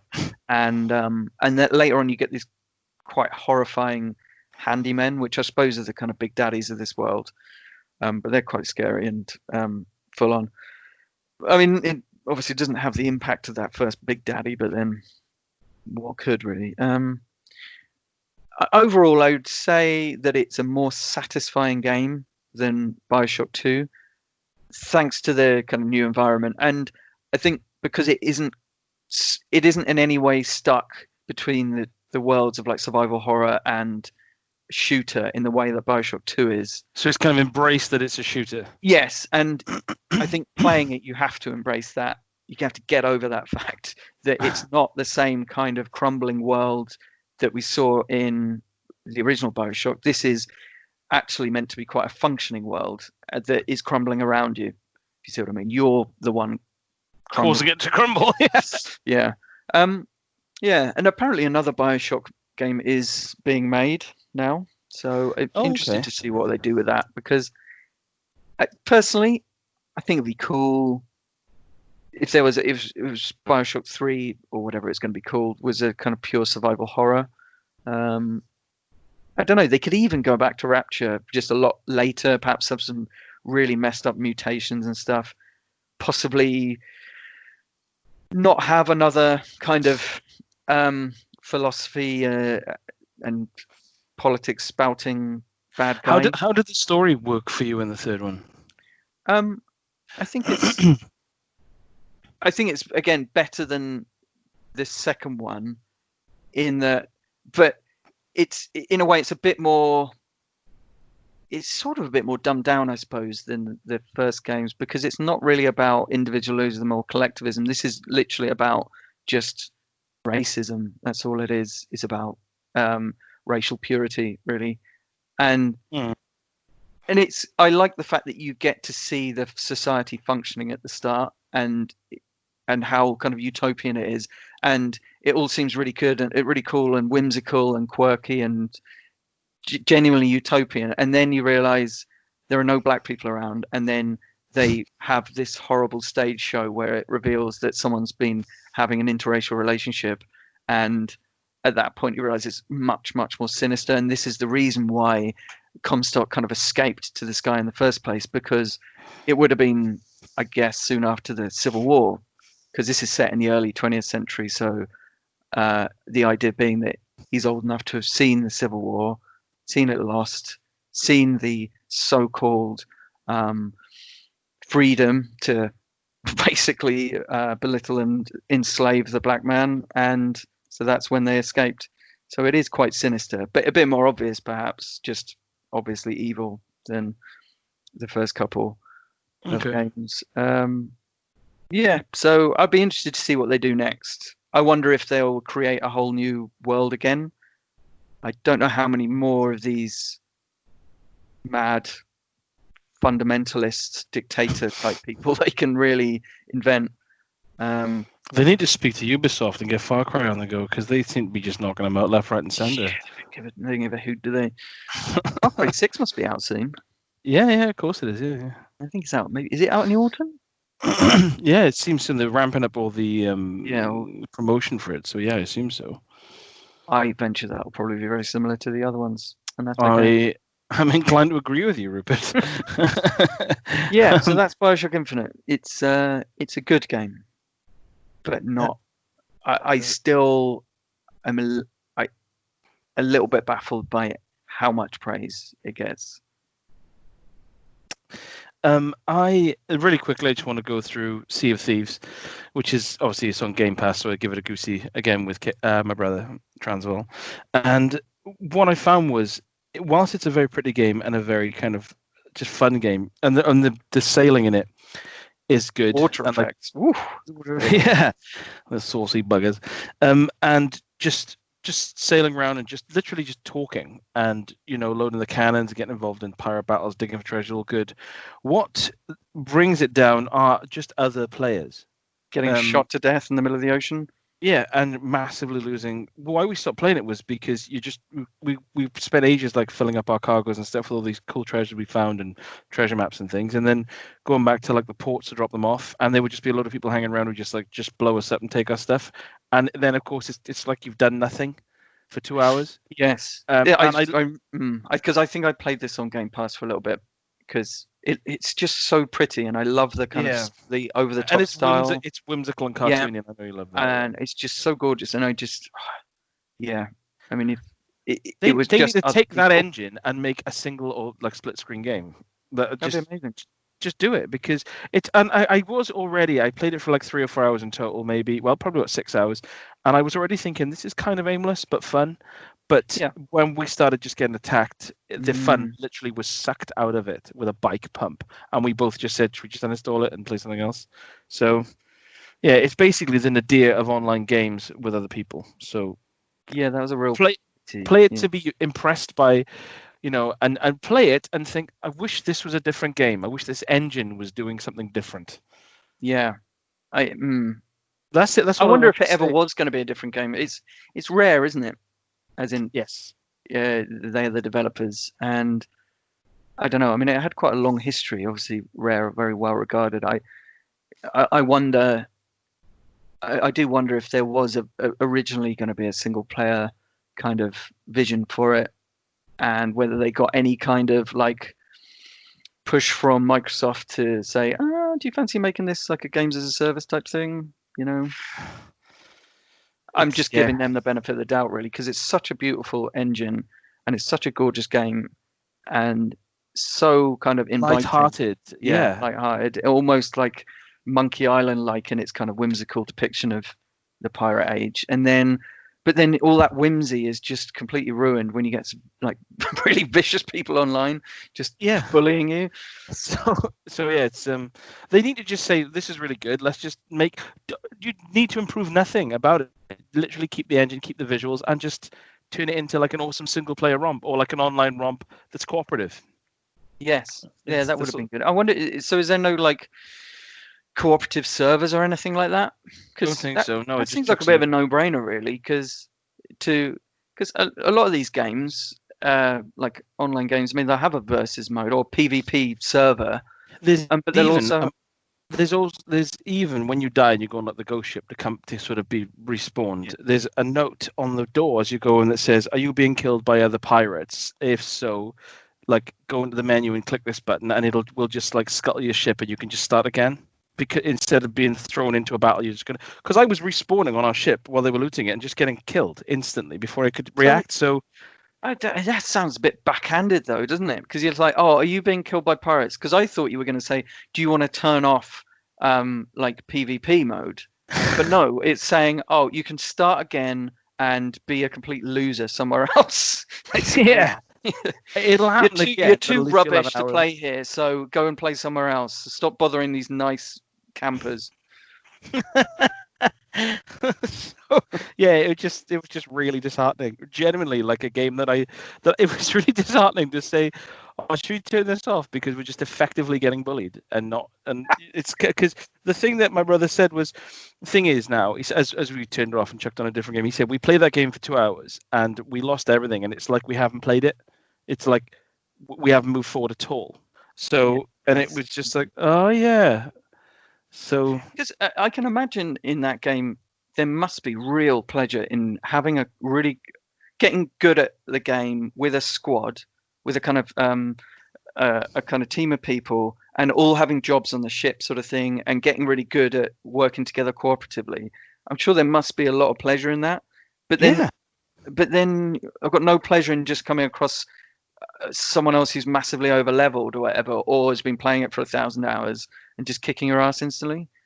Well, the problem is, of course, that you probably have people who play it in large groups. And it's just me and my brother potting around on like a little boat because the smallest boat is easiest to manage when there's 2 of you. And then they rock up with 12 cannons loaded up with and you're like, well, I'm not going to win this fight. And instantly you think, well, we may as well just quit out and start again. So it's just boring. Yeah, that's disappointing, isn't it? I think what makes it so disappointing is the fact, as we said, there's a foundation of a really, really fun, beautiful adventure there. But I'll leave my last one because it's well, actually, I'll quickly do it because I'm on my retro stuff, and I know you've only got one left, I think. Yeah, I was just going to talk about Duke Nukem 3D. So I'll just say that Assassin's Creed Odyssey, I'm playing it through with Faye at the moment, and I'm loving it because I haven't played an Assassin's Creed game through before. I've dabbled in them. I played Black Flag for a little bit, and my brother said that, was it Origins was the last one? Yeah, that was the one set in ancient Egypt. He said I think he said no. It was you that played that, wasn't it? I didn't play Origins. No, I played Odyssey, not Origins. I can't remember who it was. Someone I know said they really enjoyed it. So I just thought, well, again, I'll just jump into the newest one, and it's a Ubisoft game, so it's very much potting around, but it's a really, really pretty setting. We chose the female protagonist, Cassandra. Obviously, she's really cool. She's pretty, Rupert. She is, isn't she? It's pretty. Yeah, it's weird. Everyone in that game as well. All the men look like Ian McShane. I love it. They are leathery. So it's just like virtual Ian McShane. So I'm playing it and just let him potter and run. It's just fun to traverse everywhere and climb stuff, collect stuff, and upgrade. And it's a kind of rollicking story. It reminds me of Jason and the Argonauts, and I'm having a fun time. It feels genuinely epic. I think I don't know why I dropped off it in the end, because I remember played it for about 5 hours, and then it came up with the title of the game. I realized that 5 hours had just been the tutorial. And I did play on quite a bit. I probably played about 10 hours in total, and it's so beautiful, and the setting's gorgeous, and it's just really fun traversing the environment, and genuinely epic in scope. Like you arrive in the city and you see it across the hill, it's just, it brings back memories of like seeing your first city in like Skyrim, or emerging from the vault in Fallout 3 and stuff. So, proper big epic gaming moments. Now I haven't played a lot of Assassin's Creed games, but I have played all the way through Assassin's Creed 3, for example. And the difference in quality between Assassin's Creed 3 and Assassin's Creed Odyssey is just staggering. Like, really? Assassin's Creed 3 is just a bad game, really clunky, and it feels so janky all the time. And for all its open world rhetoric, it feels really closed and not in any way open at all. But this felt like, wow, Odyssey feels like a functioning world around you. It's that kind of detailed. Yeah, when you get to Athens and the size of it, you're like, Jesus, this is actually quite intense. Is Athens the big city, kind of almost circular, on the hill sort of thing? And it's massive. It is. I think that must be it almost. Yeah, I think that's as far as I got. Maybe I just felt really overwhelmed, to be honest, because it is so vast, especially you could walk around Athens for days and not see it all. It's astonishing. I will say though that again, the Assassin's Creed, the main thing about the Animus project and all this stuff, it does tickle me. Every now and again, it'll take me out of it, and I'm like, no. And then it's like, oh, do you want to walk around and in this like room we're in and look at a laptop and emails? No, get me back to Greece. Why would I want any of this? I think they must be gradually removing that stuff as the series goes on, because there's so much of it in 3, and it's like, please stop bringing me back to these boring characters in this boring environment. I want to be playing, and it's so it removes you from the immersion in such a fundamental way. I think it's meant to supposedly increase immersion, because it's meant to be like, oh, you're really like, here's how you really could experience living in that time by kind of downloading into this avatar or whatever. But it's like, it has the opposite effect. It totally takes you out of it, and it feels awful. And there's less of it in Odyssey, definitely.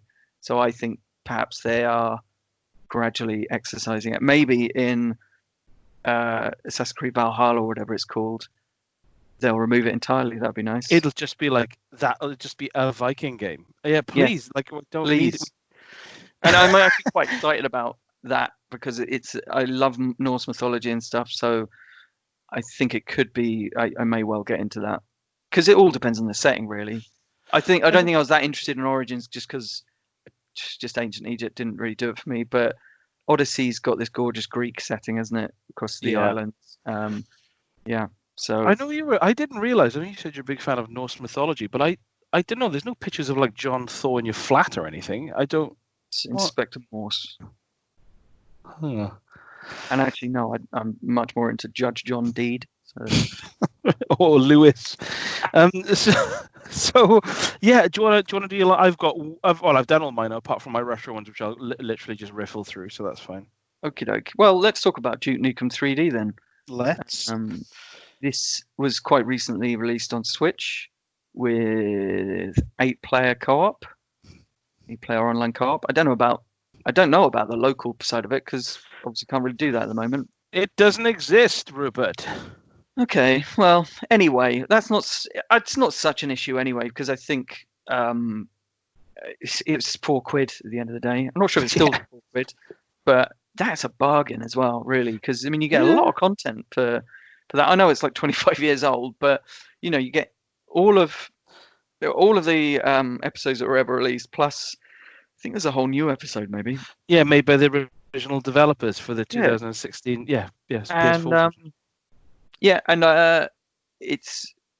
And you can switch back instantly to the old graphics, of course. Realize how hideous it looks when you look up and down, and then flick back, and then flick straight back. Yeah. So, 60 FPS, obviously, and it feels good. It's like just chaotic gunplay, challenging gameplay at times, really confusing level design. Progression makes no sense, and none of that matters because it's so much fun in multiplayer.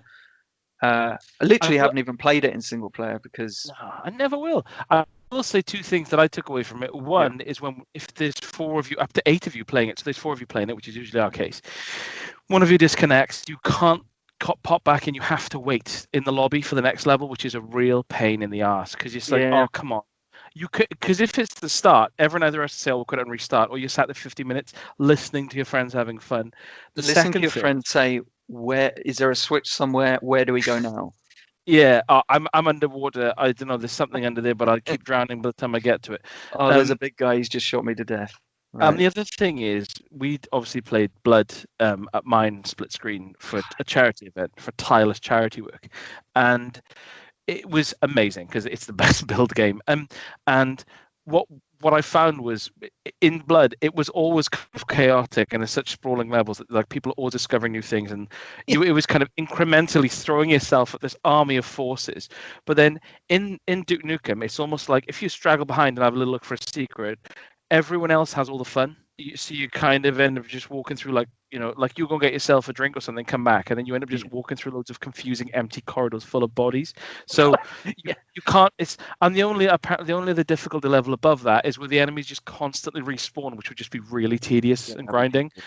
I think so. It is a slight balancing issue, I think. And I guess it was never really designed to be played this way, to be fair. But I mean, it's so mindless that you kind of don't really mind, because you basically just all pile into the level, run off in different directions, say, has anyone got a blue key? I found a red door, and it's like, and then you'll hear someone say, oh, I've just walked into a room and it's full of aliens and they'll all shoot me.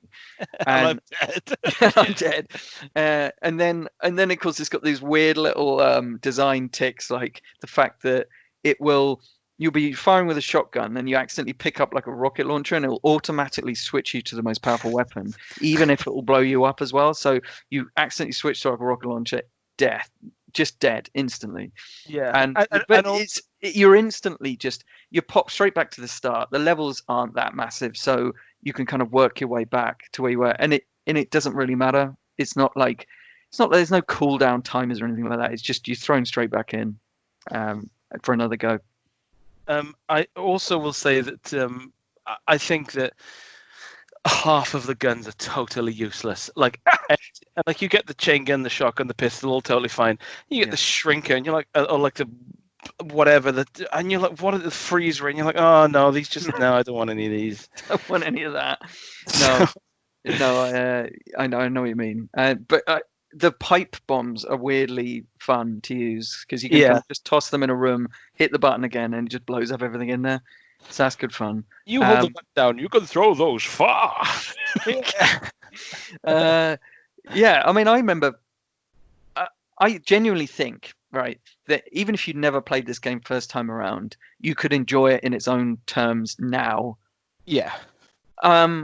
I'm not sure about single player, how much fun you'd get out of it now as a newcomer without any nostalgia. But I think if you had a bunch of friends and you wanted to just have an enjoyable co-op experience, mindless co-op experience, then yeah, I think you could pick it up today and have fun with it.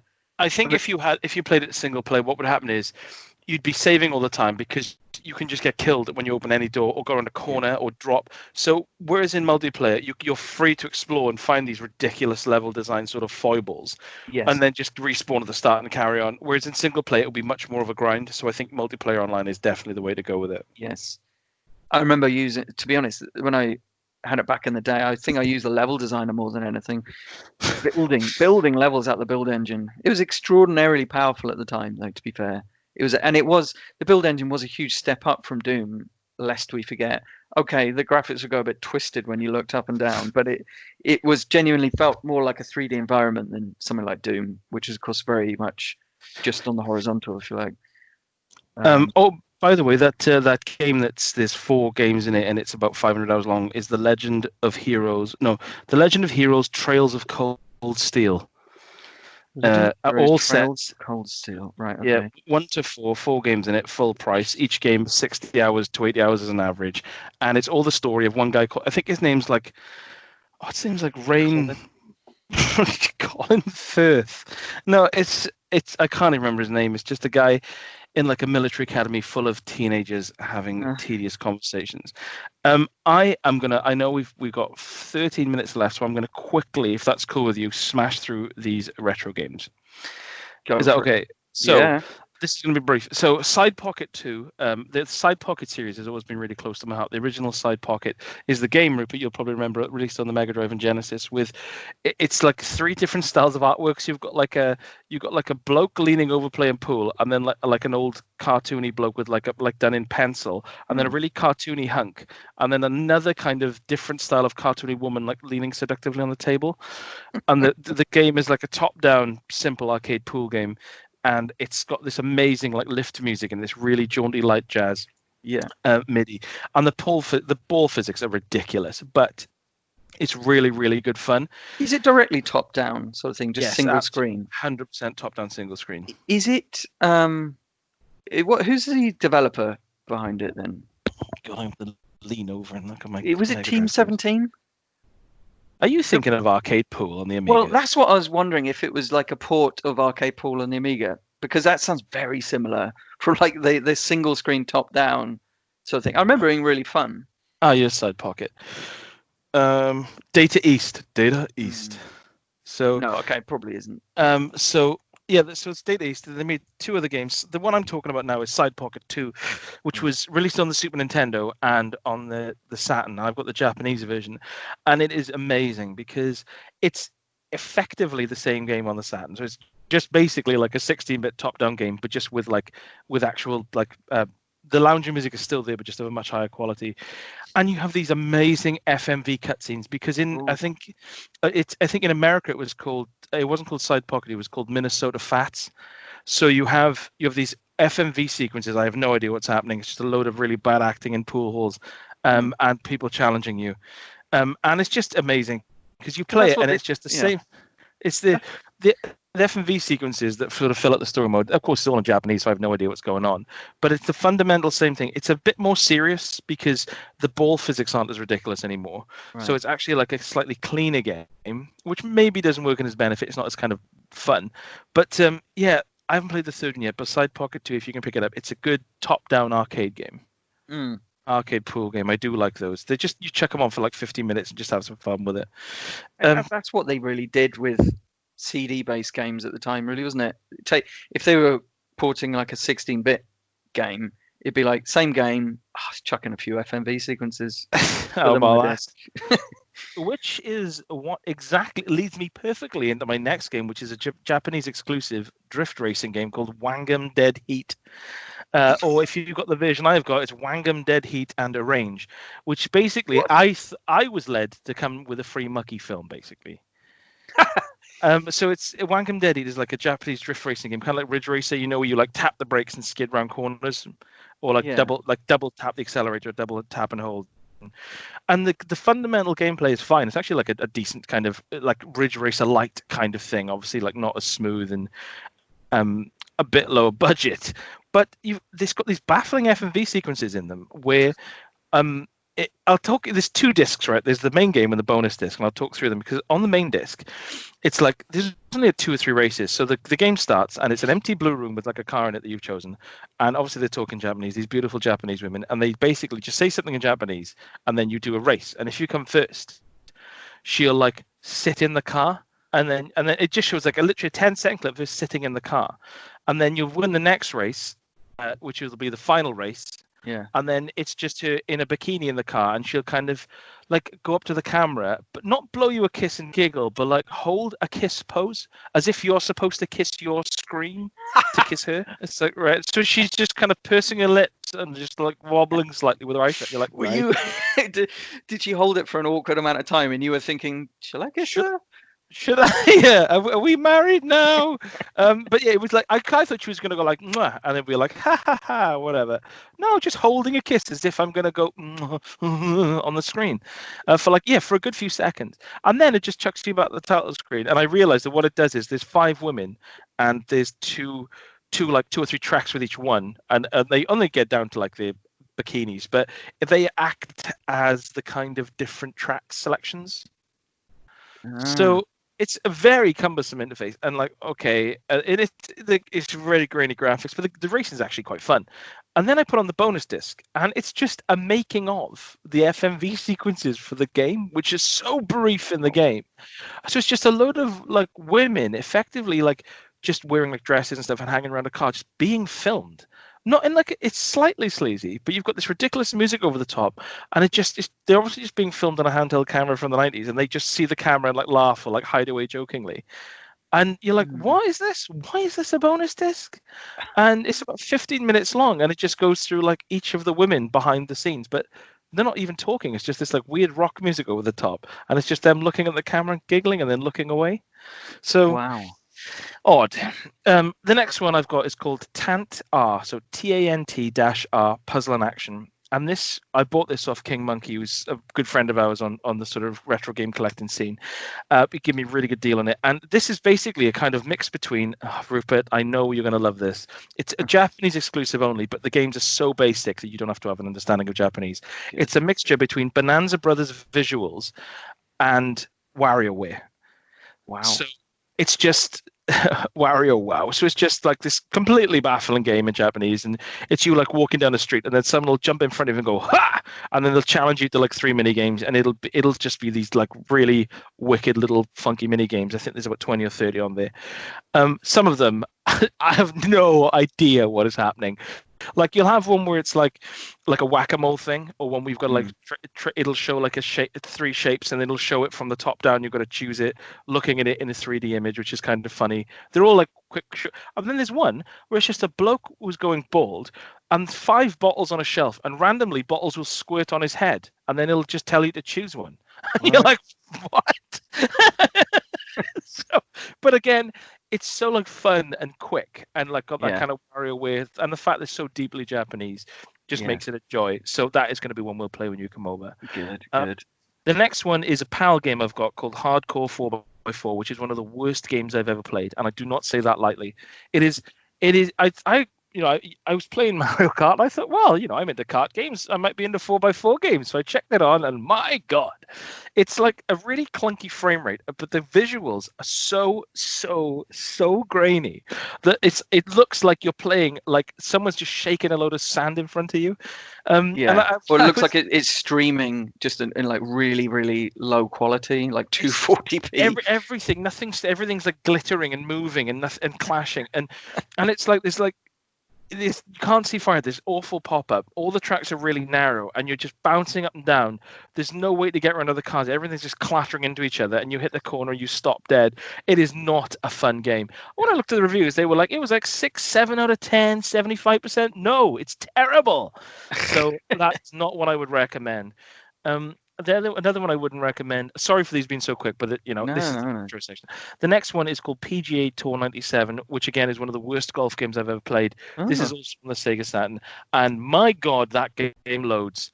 It loads up it loads up all the developers, then it loads up the title screen, then you click on that, and then it loads up the menu, and it loads and loads and loads, and it loads between every shot, it loads between every comment they say. You put the club back, it'll load. You hit the ball, it'll load. It'll cut to where the ball lands, where the ball's in the sky, it'll load, and then it'll land, and it'll load, and then it'll load the comment about the shot. And I thought, stop loading for a moment. And it just makes the whole thing this awful trudge. And the killer for the game isn't the loading. It sounds like a killer blow, but yeah, go on. It is how quickly the meter moves when you make your shot.